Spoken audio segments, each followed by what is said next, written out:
everyone. I know it's been a while, but yes, we're back from either a staycation or just mini vacation, but we're back.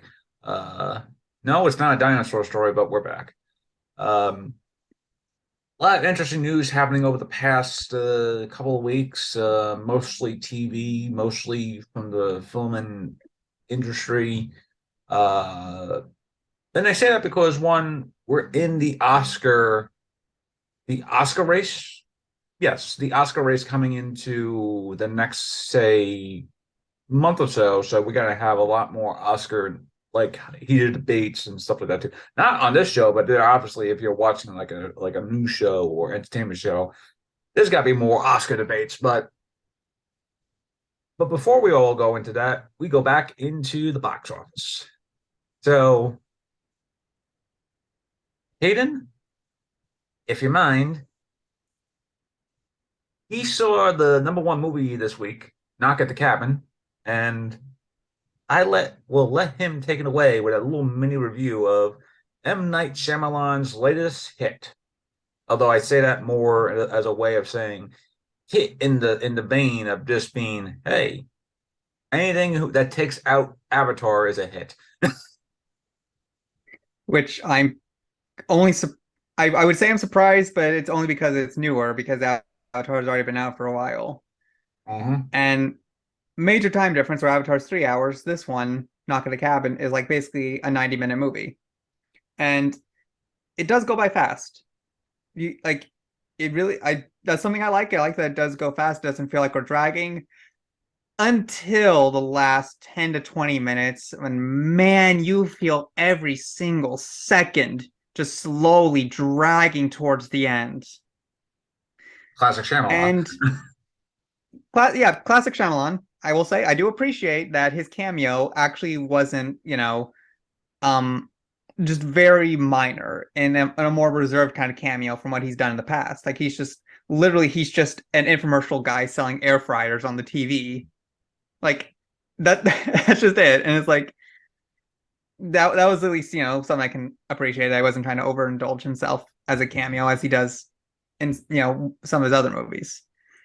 Like the one with the farm, whatever it was I'm blanking on with the aliens. Anyway, Signs. beside the point.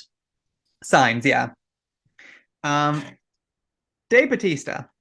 It is fun to see him actually doing more serious acting, kind of like bridging away from, just being known as Drax. And Yeah. because I think that's also what he wants to do as well. And he does good. He is good, but the dialogue. Oh, that dialogue. Classic Nope. Shyamalan. It exactly classic Shyamalan. It's just bad dialogue. But I will give props to the actors. Holy crap, does every single actor commit? Like, no one's phoning it in. They are giving it as much as they can to this dialogue, to this scene, these settings, situation, what have you. And I will say, there is a nice sense of ambiguity. Because if you've seen the trailers, and this isn't spoiling, this is just saying what literally the trailers say. The whole premise of the movie is that this one family has to make a choice that determines the apocalypse happening or not. And well, there was such a nice ambiguity going into this where you're like, are they actually telling the truth? Is this apocalypse actually happening? Because we're seeing things that are telling us, okay, maybe they're actually telling the truth. Maybe this is something that's actually happening. But then we also get the other side of it where it's like, no, these could legit just be crazy people using situations that happen to be happening at the same time to justify Yeah. their, feedback loop. That was good. I like that ambiguity because it was actually done well Yeah. until the last 10 to 20 freaking minutes. Yes. Where nope, ambiguity, screw that. No, I'm gonna tell like M. Night Shyamalan is like, no, here's what's going on right now. Yeah, definitive answer. And it really it kills the ending in the worst way possible for me. The same thing from Because the same thing. Oh, sorry, but the same thing that what I hear about the movie, it does feel like the same thing with 10 Cloverfield Lane, where it plays with that ambiguity until the last, say, 10 to 15 minutes when they kind of like smash that ambiguity to the window. where it's like you have Hmm. a movie where it's like you're not sure if this thing is actually happening until like the last 10 minutes, and the last 10 minutes kind of like says, oh, by the way, the stuff that you learned about the past hour is actually not correct, and here's what's actually happening. It's like it's the Hmm. classic rug underneath the feet thing, where it's just like, Hmm. no, actually, no. It's more along the lines of the commitment not going fully committed. Yeah. It's like scared to go all the way with that ambiguity and that actual moral complexity that was actually being done fairly well for the most part. And then he just decides to screw moral complexity Yeah, because that end was not that that end was not deserved. It was not like it really wasn't. The moral and from complexity just went right out the window in that last 10 to 20 minutes when they make it clear that yes, it is one thing instead of maybe it is, maybe it isn't. That's left for you, the audience, to decide. That would have actually been a better ending where you just have to leave it with the audience yeah, as to whether, like, hey, this is actually the case or not. yeah, Because and literally, it's like there's such a great there was such a great opportunity to be like, are these actual real apocalyptic events, or is this just like say climate change, just going to yeah, its next logical steps? Because that's what I was thinking going into this. I'm thinking, okay, yeah, because they're doing a good job weaving the ambiguity. I'm thinking, okay, maybe that's the case. That would actually make for a great ending, where it's just people who were just literally creating a feedback loop where they have to tell themselves like all this stuff is happening and the world is ending. So clearly it has to be all this, biblical stuff. yeah, But and no, no ambiguity. And I don't want to give too much away if people do want to actually go and see it, but like I'm gonna be honest, you're not missing much. You really aren't. And I know it's just a 90-minute movie, but like you're better just like sitting at home, renting it for like $2 or $3 if you really want to see it. yeah, that's true. Uh, from what I've heard, Because though, yeah, there aren't a lot of movies where I'm just like you really have to go into a theater to see it. Like there's a yeah, few where I really do feel like that. This is not one of them. This yeah, really wasn't. in classic Shyamalan, though, like you were saying before, thank heavens there is a cast that really commits to his energy and writing because, well, let's face it, Shyamalan can be a great director, believe me. Signs, The Sixth Sense, Unbreakable, friggin' Split. These are showcases in how well he could be a great director when he wants to commit to something.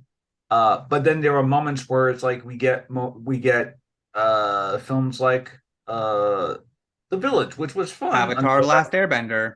yeah, Avatar: The Last Ember, or The Lady in the Water, or God help me, Glass. And it Mhm. definitely feels like when he commits to something, he is so good. He actually shows you why he was considered to be like one of the great next, well, quote unquote next great superhero. But this is like 2000, so obviously, it's.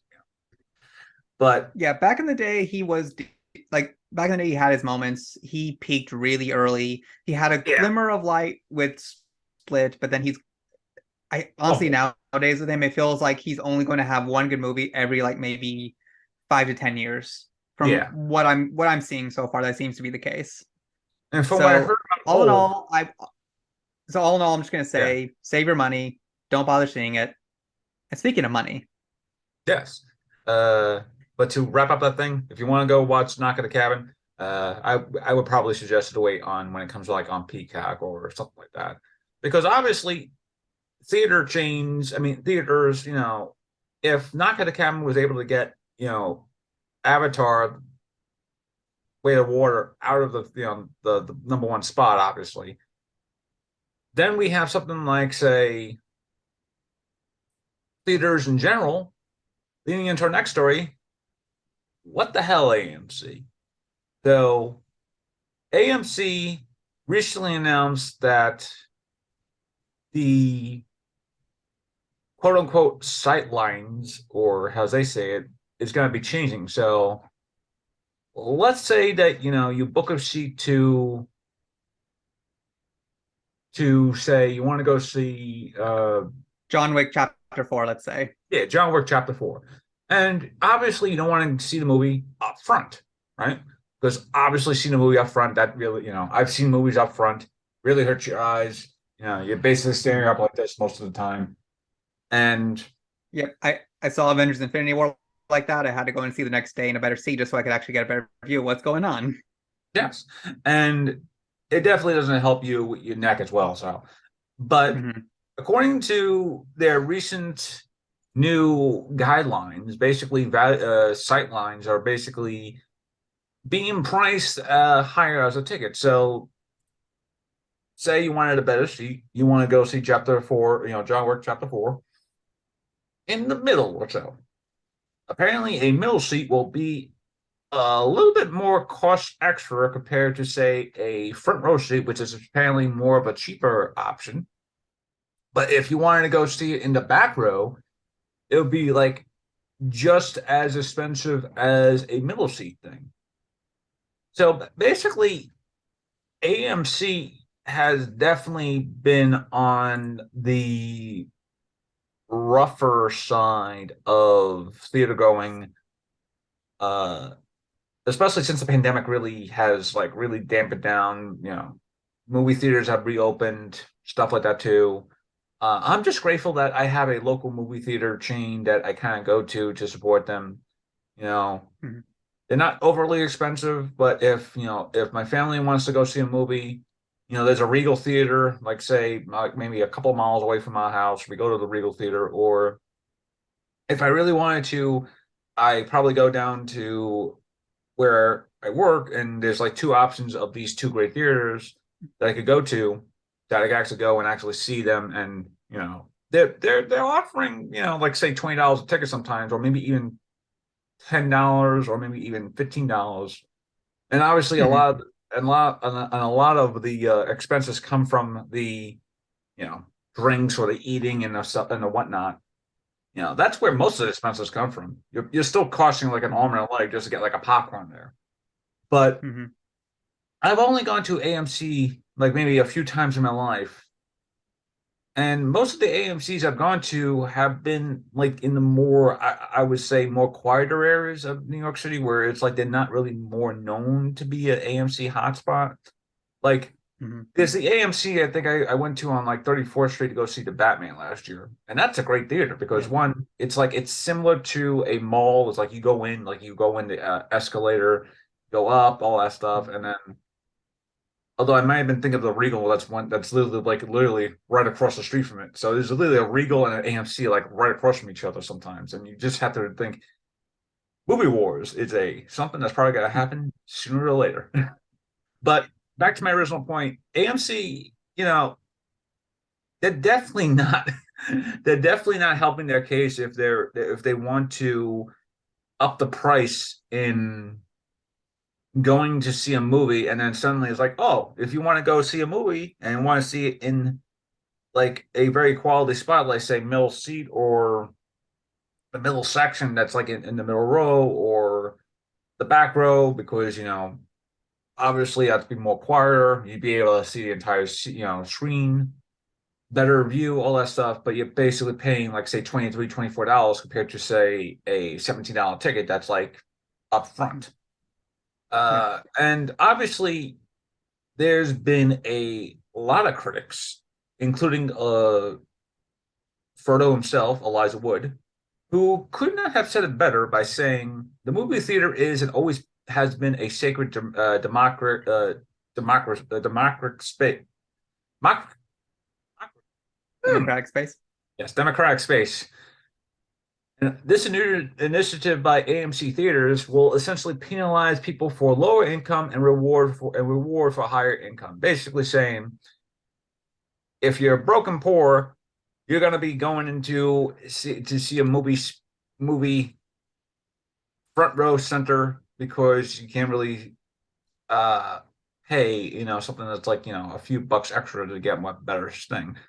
But if you're rich and powerful, hey, you get a much more better seat in the back where it's all just about you and your friends.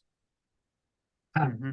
AMC, I can understand why people decided to buy your stocks and essentially bankrupt you almost to a point last year or so. So I'm like, Yeah. Yeah, If you're gonna make like these crappy business decisions, hey, you get what you deserve. yes, but Like, from what sorry, I'm but hearing, you're gonna be stupid, you gotta pay the consequences for being stupid. yes, and it definitely feels like AMC is trying to do better or trying to do better decisions, but at the same time, it's just like we're coming off a pandemic and people want to go back to the movies, as Ben Diesel would say. Mhm. But how can people go to the movies if a lot of these theaters are like upping their prices and yeah, if you're still upping the prices and but the one And honestly, I drawback think where though, this will, I actually think this will have the opposite effect that AMC would hope, because I don't think you're going to get people coming in who are going to be happy to pay more. You're going to get people going to other theaters, they're going to yeah, have better pricing. So if anything, AMC is they basically are shooting themselves in the foot with a double barrel, oh because yeah, that's how stupid of a decision this is. and I think the problem also is that the uh AMC theater has been a laughing stock. It's almost like saying it's basically the GameStop of say New York of movie Of theater movie chain. theaters. Yeah, they're basically the GameStop of movie theaters, really. And people really don't want to Yeah. go to that one, but if if that's an option, then all right. It's like it's Mm. and considering what I hear about AMC, their management is about the same thing, but that's a different story. The idea though is when you are dealing with higher prices and whatnot, and they are apparently only testing it out in three cities, apparently, from what I've heard. It's New York, Hmm. obviously, Chicago, and I believe Alabama. So those three Interesting sites, choice. yeah. Alabama is an interesting choice because I don't really hear about like how the Alabama circuit is in terms of like movie theaters. And I know you live in Georgia, and I don't know like how well AMC is like good down south unless you have to go to like more of the more popular cities. It definitely Hmm. feels like like I would imagine it would Yeah, have been like, because like we got like no, I was gonna say is like every time I've been to an AMC, there's only been one time where it was actually crowded, and that was because it was like a fan like preview screening of the Batman. But most every time I've gone to an AMC, it really has not been that crowded for such a long time, even before the pandemic. yeah. And yeah, it's just odd to call a group of seatings called the Sightline because it's like imagine, you know, Because you're literally just making it so clear to people who want to get these seats. It's like, hey, do you want the better? Do you want to get a better view of the movie or not?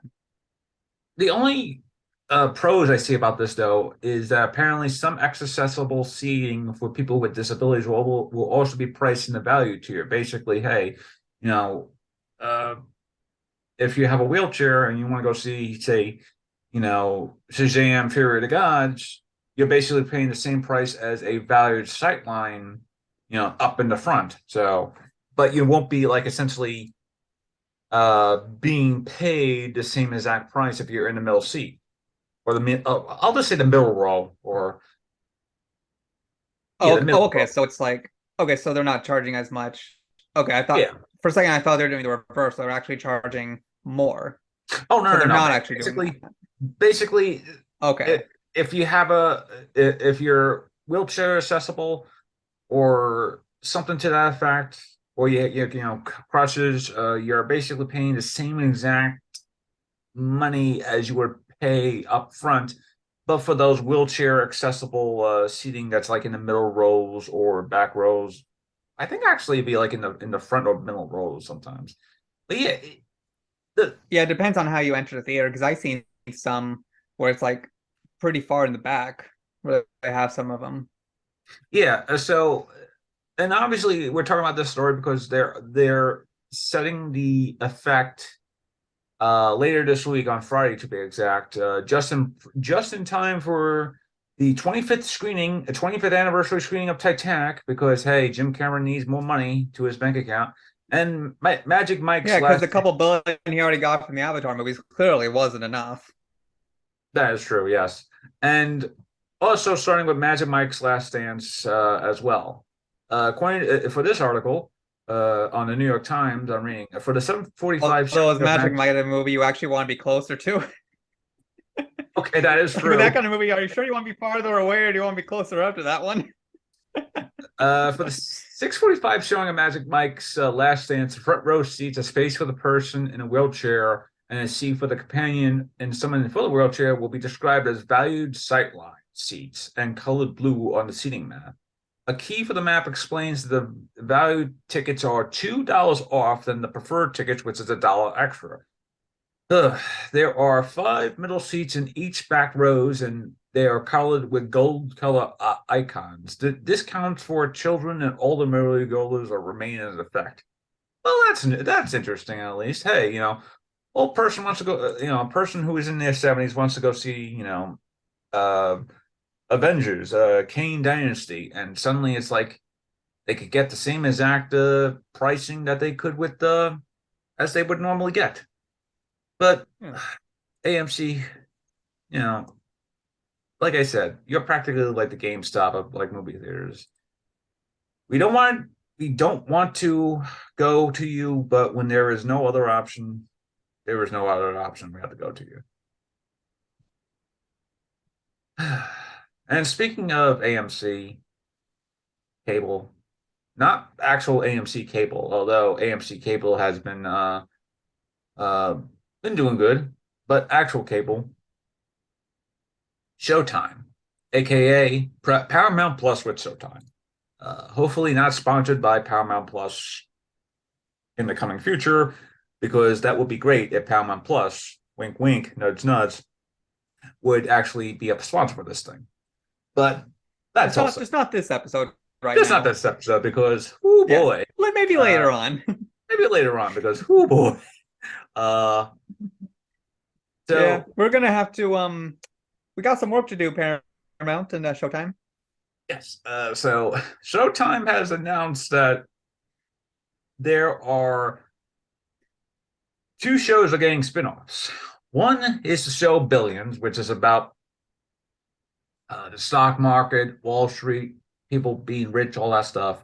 Uh, from what I've seen, and I've actually seen, it's a fabulous show because it actually kind of like makes fun of the rich people and all that stuff. But there are 4 spin-offs apparently, or something like that. 4 potential spin-offs, including one's title called Millions and Trillions. Millions will be about the up and coming $1 million people. Like people. I wouldn't be surprised if it's basically them making fun of the crypto people.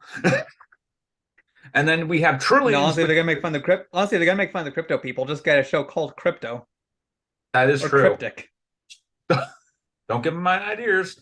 Well, actually, hang on. If you do get an idea from this show, from this podcast episode, please do sponsor us, even though we are going to be making fun of you in a couple of seconds. Uh, then again, don't sponsor us for this episode, please. I mean, if y'all can take a joke, then sponsor us. But we know what you've done in the past, Paramount, about people who leave reviews for your content that you don't like. Yes. But the you may have to explain to that one later. uh, uh, So one potential spinoff will be set in Miami, and another potential spinoff will be set in London. So that kind of like makes sense because both London and Miami are kind of like exotic places to. I wouldn't say exotic, but exotic in the sense of rich exotic. People. If you go to Mhm. London or in Miami, that's like that's rich people stuff. But Billions, the first, like one of the other things, like I said, one will be like Millions, where it'll be essentially about the up and coming people in finances. And then there's Trillions, which is about the mega rich. And apparently will have much more of a soap opera tone. So it's like,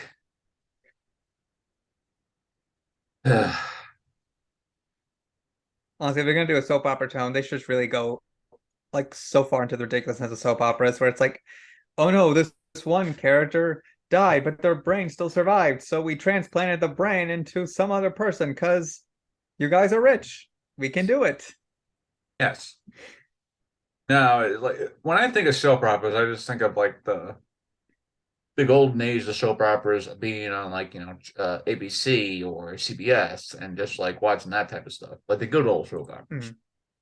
Mm. Yeah, uh, I have no idea why they're focused on Billions. Probably because aside from Billions, they really don't have that many shows that they could consider bankable. In a word, they don't have Well, that many especially because shows. most of their current content is still very like early on, very new. Like it's And still it's in its first like one, two, maybe even three seasons. So it's or not like at the point where they actually can make a spin-off at the moment anyway. Yeah, and not only that, they are also canceling shows like American Gigolo and Let the Right One In. And I'm like, Mm. Like, American Gigolo God had, damn it. It's like John, come on, we like John Bernthal, why are you doing this to him? hey, it's just one more step closer for him to return as the Punisher. So I'm like, you know, Yeah, like because we know Disney is really just gonna, play into the goriness that is the Punisher. yes. Like seriously, just imagine like watching the Punisher show done by Disney. It's just gonna be like the most toned down thing ever. You say that now, but then they're probably like, you obviously don't know the dark side of Disney. That'd be a great episode to talk about the actual stuff that Disney has produced, other than that's aren't like the actual like the main Disney stuff. Like again, that's a different discussion, different episode. Fun topic to talk about, but yeah, Showtime really needs to find something that is considered to be good, and I guess Billions is sort of that. I guess I'm not sure. It's definitely one of I mean, those it's things only a where stretch. It's one of their longest running shows at the moment. yeah. And speaking of one of their blah, and speaking of one of their longest running shows, uh, Dexter New Blood is coming back apparently. Apparently, they are thinking of doing another season of Dexter New Blood. Uh, Yeah, oh yeah, yeah. So let me guess, with the character no one actually cares about, and if anything, actually hate because he was written so poorly, and just ugh, just no, no, no. Why do you want to do this? Why? and Like, I'm sorry, this kid cannot lead a show. Like, he does not have the acting range to be able to lead a show. Like, when maybe one day he'll get there, but like, if they want to do this now, he needs to do a lot of work to actually be able to lead a show. yes, but they are really, really interested in expanding the world of Dexter. The first on the docket is an prequel series called obviously Dexter Origins, because obviously if you're doing a prequel series, you gotta have that Origins right next to your title because otherwise people won't get it. Really, It's like, because it's not like we had so many episodes in the original show that did so many flashbacks to Dexter's origins and past to begin with. all right, so What? apparently this is what we're calling set in the Miami that is a hotbed of real serial killers of his time. The show will begin as Dexter graduates college to join Miami Metro, where he meets younger versions of many characters we come to know and love in the original Dexter. And of course, the show will also focus on Dexter's family, including a very much alive Harry and a very formidable teenage Deb. Because of course. But that's not all. Aside from multiple spin-offs based on the various backstories of Dexter, we have Trinity. Apparently, they are optioning to do a Trinity Killer. I would say like a miniseries that kind of like bases him off of like the fact that who is Trinity. Because I will say this though, as much grief as we give Dexter, Trinity Killer is one of the best villains to come from that show. And if they could actually create a fabulous story that actually tells you why or really shows you why Trinity goes from being like family to family and kills them and stuff like that too. Props to them, but having But an but they have idea, the biggest challenge possible because the biggest reason why the Trinity Killer as a character was so memorable and so good was because John Lithgow, Oh like, yeah. one, he was like someone you never would have expected for a role like this, and he just knocked it out of the park so fantastically. But at the same time, it's his acting, it's his portrayal of that character that made it what it was, that made us so invested in this villain, in this character. And like doing a prequel series for this guy, like holy crap, you gotta find the best actor truly possible to play that younger version of John Lithgow that can truly encapsulate everything that like that we know he becomes.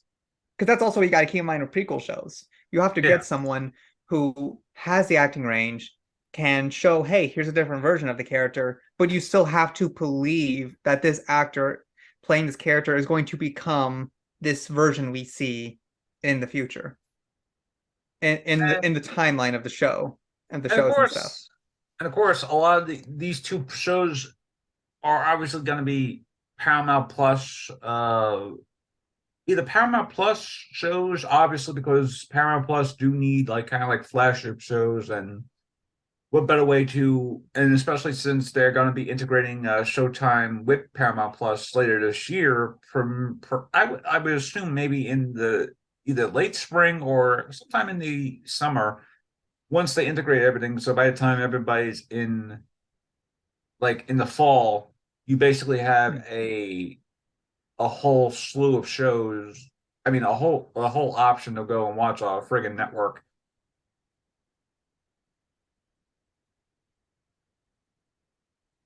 Yeah, like it's But yeah, it's it, going it to be definitely interesting feels. because they've already been like, doing a two for not so two for one, but just kind of like saying, hey, get Showtime and get Paramount Plus added on or stuff like that.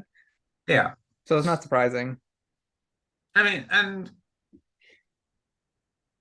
honestly, with Showtime, you definitely have much more of an interesting thing because Showtime has always been like the more network. Showtime is like the A24 of TV Yeah, shows and streaming.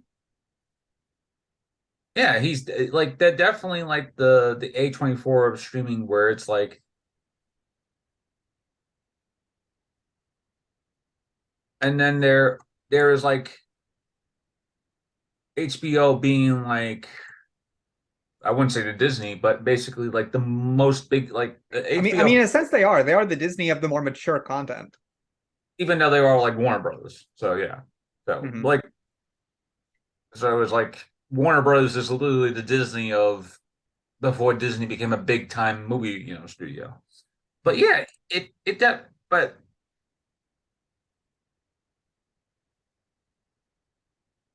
it definitely feels like they want to have more people to go into the idea realm of not only do we have a streaming service for our people, we got to need programming, and we can't really falter off on Yellowstone or other series like that.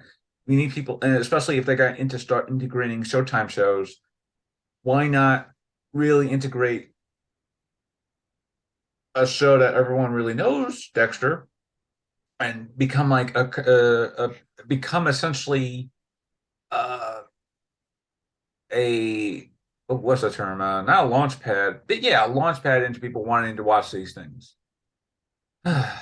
But I will say, like, Showtime, you're really demanding a lot from a fan base of a show that got Hmm. screwed over twice with two crappy endings to the original Dexter show and now to this essentially first season of Dexter New Blood. Yeah, Somehow you have found a way to do what should be impossible. You fumbled the ending twice. I've never truly seen that in any other kind of TV programming or even movies. So props to you, Showtime, for essentially getting the Razzie of screwing up the ending. This is an official Razzie. This is just a personal Razzie. and speaking of Razzies, what a great segue into the Oscars. So without the Oscars, there's also the Razzies. So there is much. much more to talk about the Oscars, but I will go with the Razzies first because uh the Razzies were in a bit of a pickle once they Because did why they ruin a good segue like that? huh? Because why ruin a good segue? Yes. So the Razzies were in a bit of a pickle this year because the 43rd Golden Raspberry Awards a were announced just as the announcement of the Oscars were announced, like maybe a day or so later, or give or take. And obviously enough, I'm looking at some of the Oscars, Razzie nominations here. A lot of it seems to be mostly like, oh, worst picture, Blonde, uh, the King's Daughter, Good Morning, Morbius, Pinocchio on Disney Plus, and I'm looking at the same thing. I'm like, worst director is like, oh, it's literally like the same things where it's like the same movies are kind of like being repeated over and over and over. It's like after like say worst actor or so. No, actually,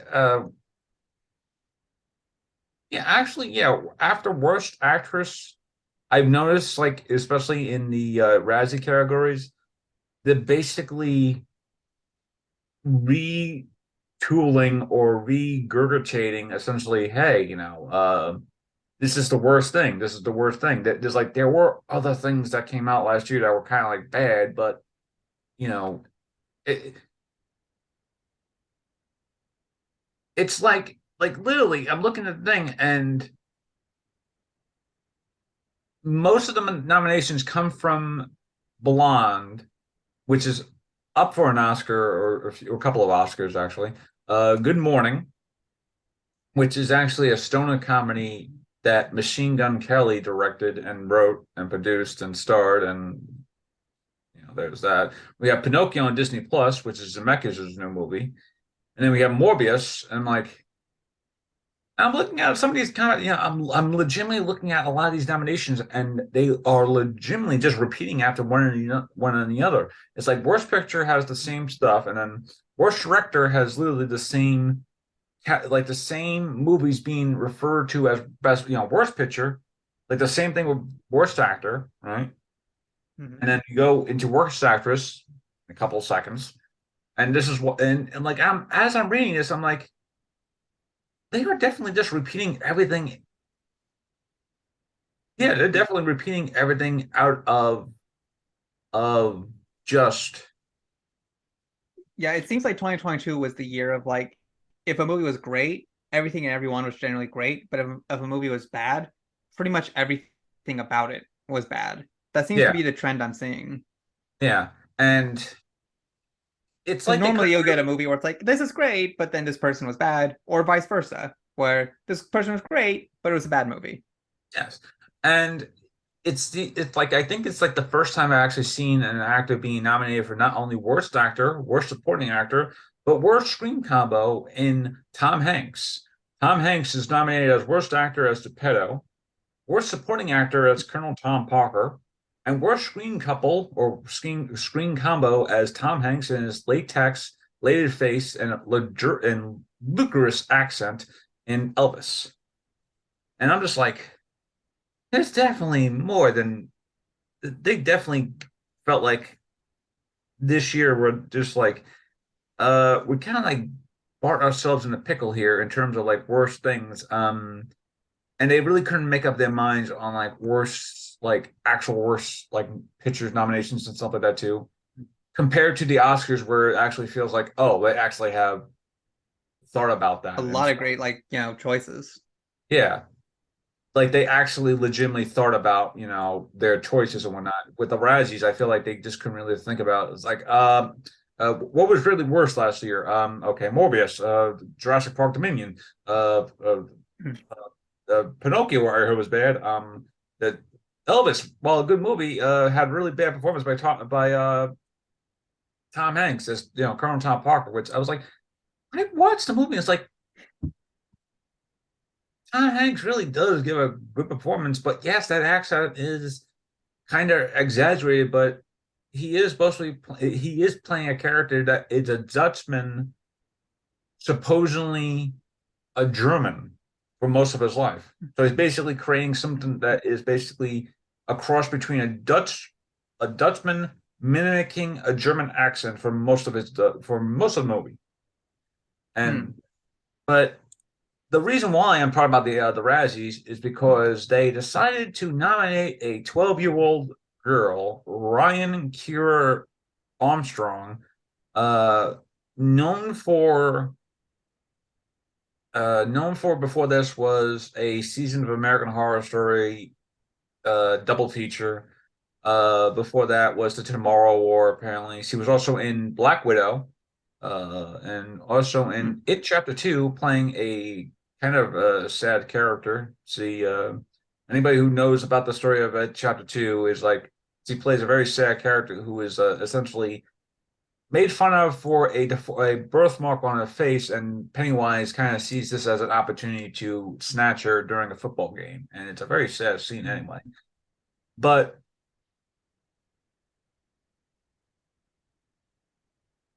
folks, I like you've seen Hayden get angry, but when I get angry, I'm more perplexed.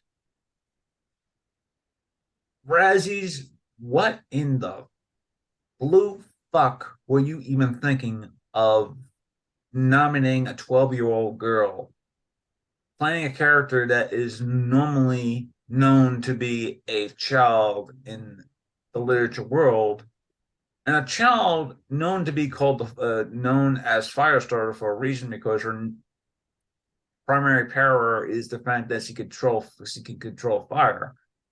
But it boggles the mind that out of all the people you decided to nominate, you nominate a child doing one of her first big Hollywood movies because this was produced by Blumhouse, and by the time we all know now, Blumhouse Pictures is known to be like a legitimate studio now. It is going into its like I'm going to say like close to 10 years or so, probably even more than 10 years, and they are like legitimately churning out hits like after hits. Sometimes they aren't like good hits, but sometimes they are good hits. But to nominate a child is like saying out of all the performances that we saw last year, according to this, it was also Bryce Dallas Howard in Jurassic World Dominion.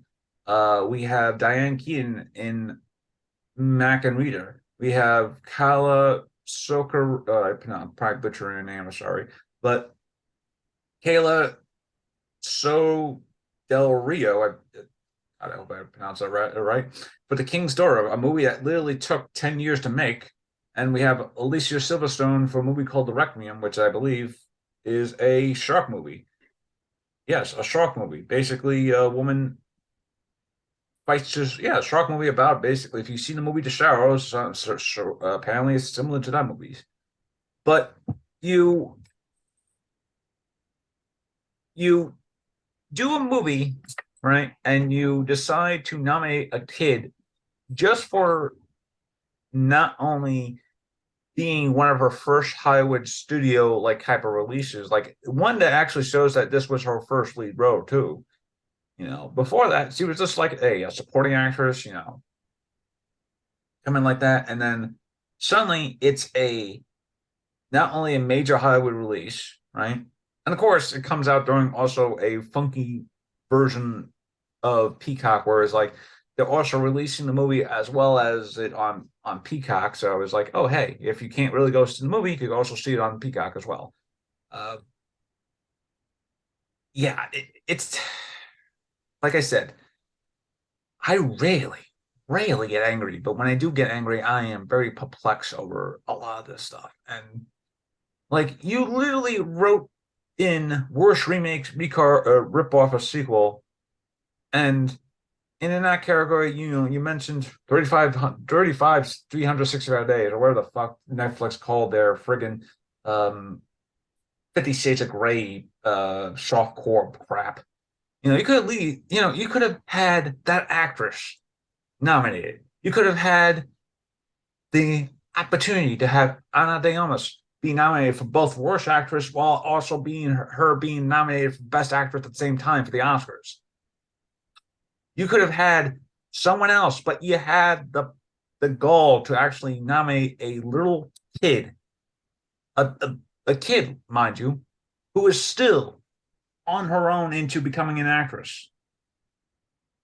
And we all know that kid actresses, I mean, kid performance, you know, they could be good, they could be bad, you know, but we don't want to essentially bully a kid into saying that, oh, she was one of the worst actresses of last year, and really put that as a mindset as her as an actress, because it's like, oh, you know, imagine, if you will, you're in your first Hollywood studio release, right? And people are giving you rave reviews, but there's that one place that gives you all, out of all the performances in this one, you were deemed one of the worst performances of the thing, and kind of like messes up your mind, especially if you're kind of like unsure about your acting and stuff like that too. And yeah, I gotta stop, because the more I get going, more the angry New Yorker comes out of me, and you don't want to see the angry New Yorker in me. Yeah, yeah, I'm just gonna say this too, just to kind of like add on to that. Hey, Razzies. I've actually was trying to rein in my swearing that I normally do on this show. And you got Bryan going off because of your actions with that choice. And it's a good thing y'all had the sense, after enough pressure, of course, to change course and be like, okay, we're not gonna nominate, children anymore. Which should never been the case to begin with, but okay, hey, at least y'all are actually, having a common sense to be like, okay, we messed up and we're not gonna do that ever again. Because, like Bryan was saying, like you're nominating, child actors who like clearly have not had enough training in their career as an actor because they're children. What do you expect? Like for real. It's like you're saying if you're not born into an acting family, like you must be born into it to inherently be good as an actor or something or whatever. It's like, can we not? Can we just not do that? If that's the Oh, mentality. But oh, the but yeah. nepo baby, Anyway, oh, the nepo baby conversation that we could have. that could be a whole discussion right there. Yes, nepo babies, the positives and the cons. But yeah, folks, this is probably like one of the Positives for first. them, cons for the rest of us all. the this is like one of the first times you actually probably see me actually legitimately angry. Like I said, when I'm angry, I'm like legitimately perplexed. And the more perplexed I get, the more angrier I get. So, and the more angry I get, the more angry New Yorker comes out of me. So, and I kept my cursing down to a bare minimum. So, if you actually see me, folks, But it's like the sometime, fact that they got it out of you at all. yes. And I'm kind of like known to be like the more calmer of the two of us. Like I said, Hayden's kind of like known to be the angry person sometimes because of, and I'm kind of like the one that has to rail him in. But Mhm. there's a reason why I have this on speaker view this episode, because you just would have just seen Hayden just like kind of like, okay, just we get you. Just slowly, just like, Just yeah, like you literally just see me just probably going like, "Whoa, take it easy, man." oh, take it easy. Oh, but out of the good comes the out of the Out of the bad. bad comes the good. Thank you. Out of the bad comes the good, and we have to talk about our Oscars. Uh, no surprise, there is a lot of the best picture. Obviously, they couldn't really figure out uh, best picture and stuff like that too. And by the time I look at this list, it's like they have the notion of like the 10 best pictures and whatnot, as opposed to just like narrowing it down to like maybe 5 or 6 like in previous years. But because it's like, but I think it's because it's also weird because like other categories, like say best picture, I mean not best pictures, best yeah, best actors to like best actor to best supporting actress all have like six people, like or either six or five people, you know. And I think that's a perfect way to like categorize a lot of things. But when I'm looking at best picture, like most of the movies that came out are either surprise hits like Everything Everywhere All at Once, The Fablemans, Tar, Top Gun Maverick, you know, and then you have smaller films like Triangle of Sadness, Women Talking. Again, the Fablemans were the Banshees of Isterland, and then you have movies like Avatar: Way of the Water, which is just there because oh hey, it made over $1 billion in the box office, and also the first picture was nominated for best picture too. So might as well just keep it going. At least the Academy had the decency not to Because we nominate. haven't, stroked James Cameron's ego enough. At least they had the decency not to nominate James Cameron, like the Golden Globes did for some reason, for Best Director. Uh, Mhm. like for Best Director, we have the Daniels for Everything Everywhere All at Once, Martin McDonagh for Banshees, Spielberg again for Fablemans, Todd Field for Tar, and Ruben uh, Oosterland, I think that's how it's pronounced, as Triangle of Sadness. But the real story is the Best Actor and Actress category, as well as the Best Supporting Actor and category, and not actor, but actually, yeah, the Best Supporting Actor and Actress categories, like the acting categories.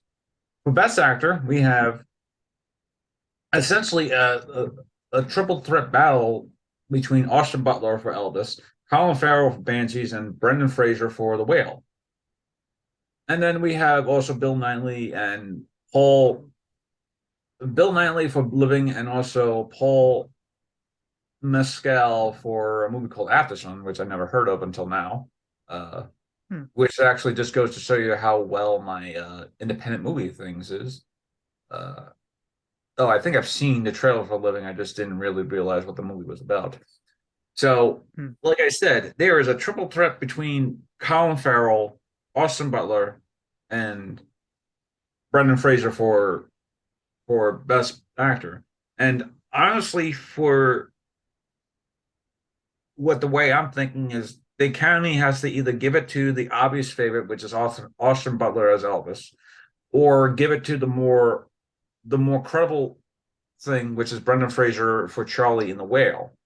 And it's definitely going to be an interesting night where people obviously know how this is going to turn out, and the more it turns out to be more of okay, the same old each year, all that stuff.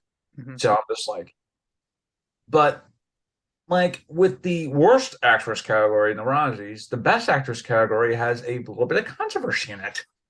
So we Hmm. have Kate Blanchett in Tar, which I legitimately found out that was a not a movie that was based off someone. That was a fictional movie that was supposed to be based off of someone, which is basically saying, "Hey, we wanted to do a movie about someone, but we just made a fictional movie and kind of like made a comparison thing." But Kate Look by Blanchett, us, look at us. We're just having our cake and eating it too. yes, but Kate Blanchett is always amazing. So it was a well-deserved nomination. We have Anna de Armas as Norma Jean, aka Marilyn Monroe in Blonde.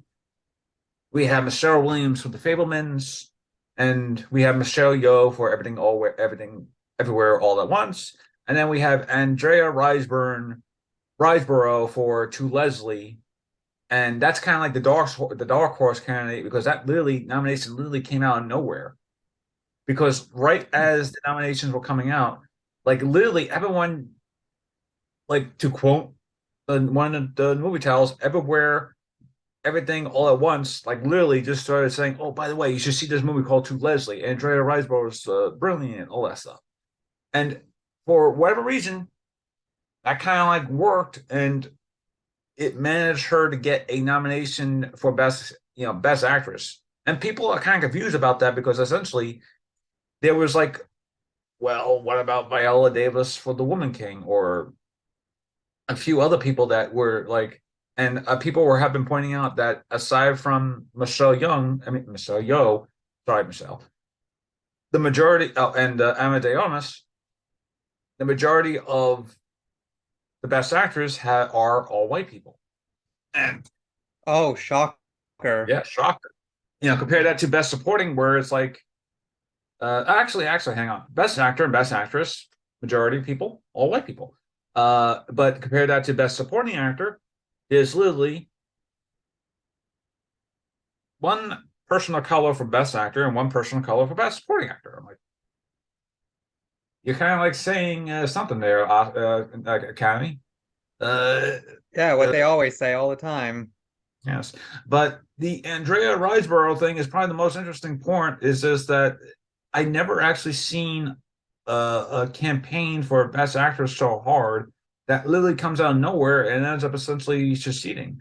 Apparently, the Academy has said that we will be looking into the like the what was it like last week or so? It was like they were looking into the thing. It's like we came up something like the idea of throwing an Oscar thing like very like fast and stuff like that too, and it definitely feels like someone literally was just like, oh, hey, check out this one person. And somehow it became like a word of mouth thing. And somehow that word of mouth ended up essentially going to one of the heads of the Oscar, not Oscar, the Academy people, and ended up essentially just being like, oh, okay, we'll put you in there.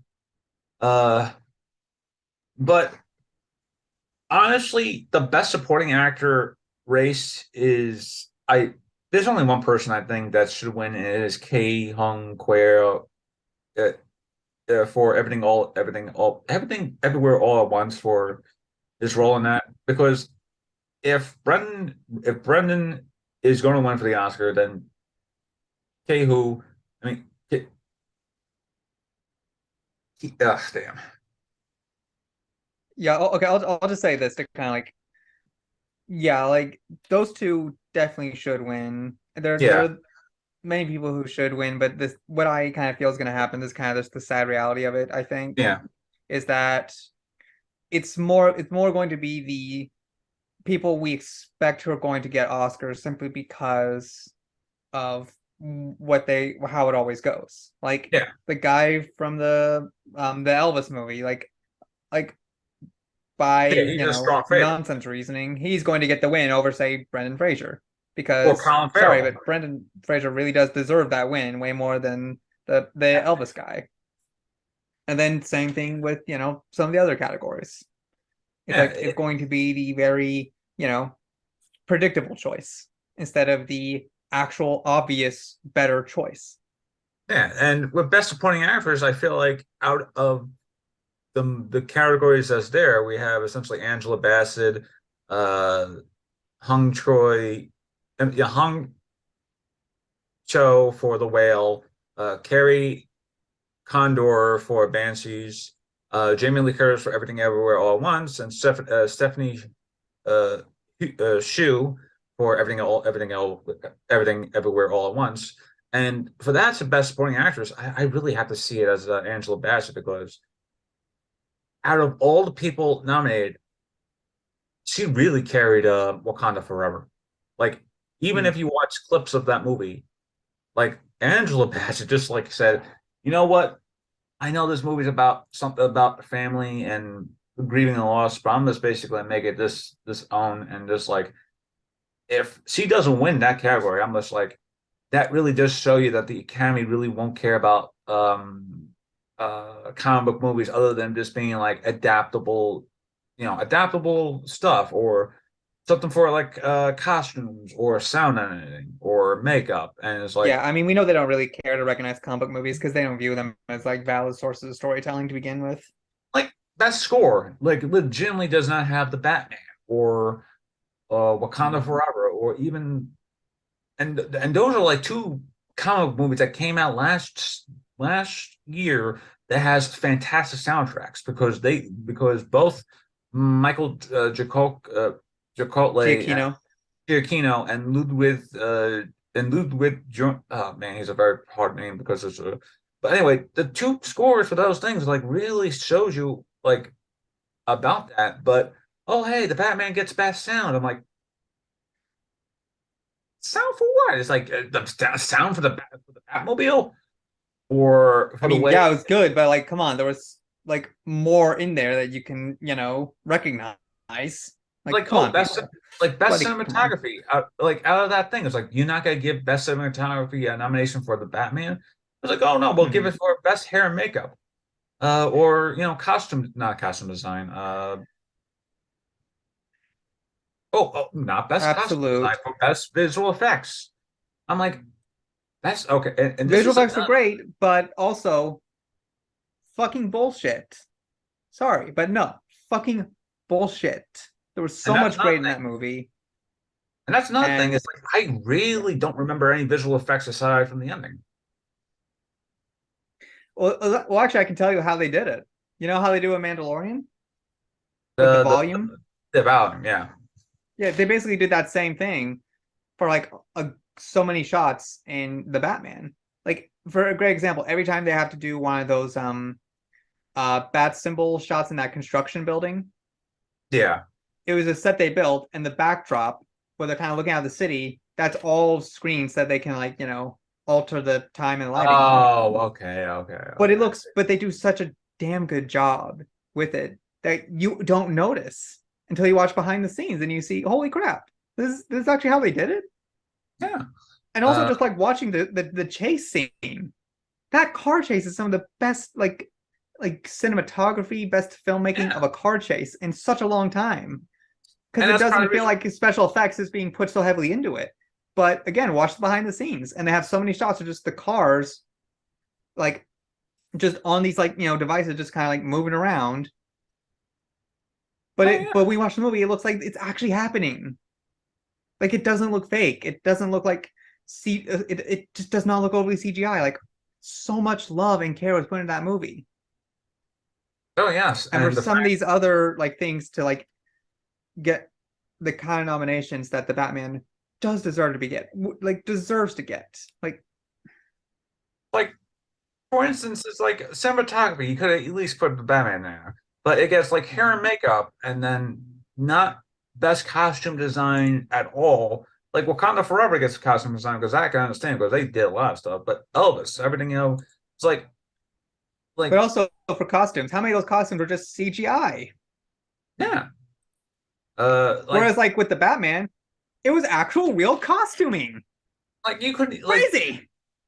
And I think another thing about this, though, about the Oscar race, is that Paul Dano was essentially uh, not at all considered to be both Best Actor and Best Supporting Actor for either for The Fablemans and Best Supporting Actor for The Riddler.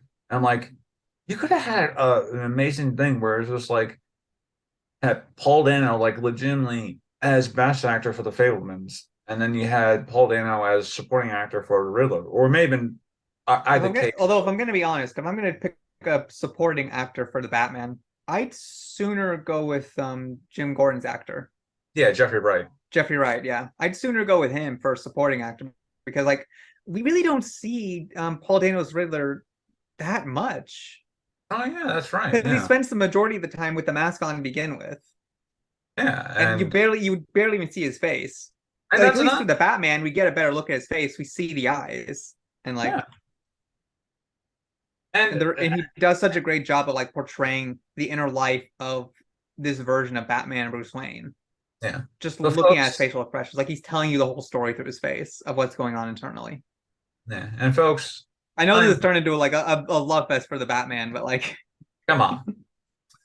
how can it not? I mean, it For the does. longest time, Hayden literally had a Batman thing, and although now it's more of a SpongeBob thing, so it's like, but folks, I am perplexed. That means I'm also, here we go. I am perplexed, but that also means I'm also angry, and also means that, and it also means that I am also hungry. So I am also going to end this episode in a very hungry note. Hungry for justice. All right, folks. I hope you had a great, interesting discussion. I hope you all had a great way of listening to the thing. Bear in mind, me actually getting angry would probably be like the more rare chances, unless there is something that actually makes me legitimately angry. So, I have always been. I have no idea how to end this episode. Just take care, everyone. Please be safe, be well, and just be kind to each other. I don't know. Be kind to each other.